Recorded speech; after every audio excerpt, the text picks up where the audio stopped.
Sveiki visi, jūs žiūrite apžvalgų kanalą LV12LT ir šiame video apžvelgsim automobilio elektrinį domkratą, kuris maitinasi nuo 12 voltų. Domkratas atvyko iš Vevor internetinės parduotuvės, iš europinio sandėlio. Na ką, negaiškim ir išpakuokim.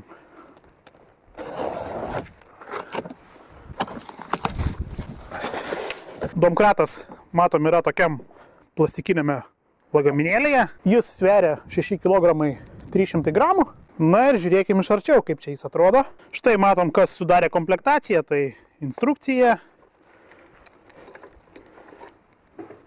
maitinimo laidas, buvo tokios pirštinės ir štai pats elektrinis domkratas.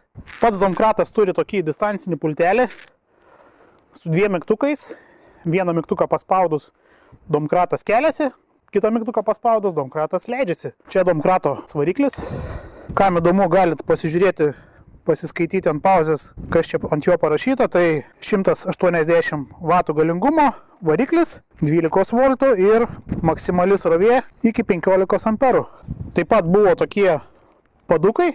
Čia jie įsistato į slenkstį ir keliasi domkratas. Šio domkrato keliamoji galia yra iki 3 tonų. Šį domkratą užmaitinom nuo 12 voltų ličio geležies fosfato akumuliatoriaus. Akumuliatorius 10 ampervalandžių, nedidukas, galima ir dar mažesnį naudoti. Taip pat galima nuo automobilyje esančio lizdo naudoti ir tuos krokodilus galima jungti tiesiai ant automobilio akumuliatorius. Taip, dabar pasiruošiam jau kelimui ir dėl įdomumo pasižiūrėsim, per kiek laiko pakels automobilį. Taigi spaudžiam kelimo mygtuką ir žiūrim.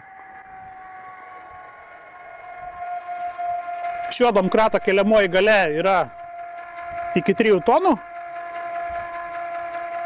Kelimo aukštis yra iki 42 cm.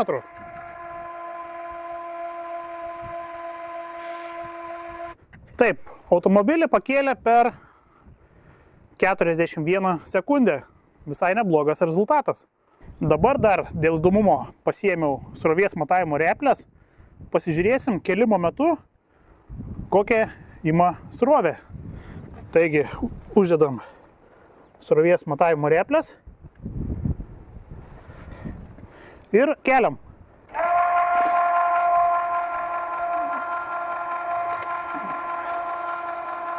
Kol kas rodo 3,8 ampero. Tai galima sakyti, kelimo metu ima iki 4 amperų srovės. Štai, čia rašo maksimalę užfiksuotą srovę. Buvo 4 amperai. Na ką, matom, pakėlėm priekį, nuėmėm automobilio ratą ir domkratas savo funkciją pilnai atlieka. Taip, šis elektrinis domkratas pranašesnis už įprastą mechaninį domkratą, kad jis turi elektrinę pavarą, paspaudžiam mygtuką, nereikia naudoti jokios jėgos ir lengvai automobilis pasikelia. Taigi nuorodą į šį domkratą paliksiu po video aprašyme, kaip visada. Kam įdomu, galėsit pasispausti, pasiskaityti, pasižiūrėti detaliau apie jį. Kam patiko šis video, spauskit like, taip pat prenumeruokit mano YouTube kanalą, kas dar to nepadarėt. Visiems ačiū, kad žiūrėjot, visiems sėkmės ir iki kito karto. Iki!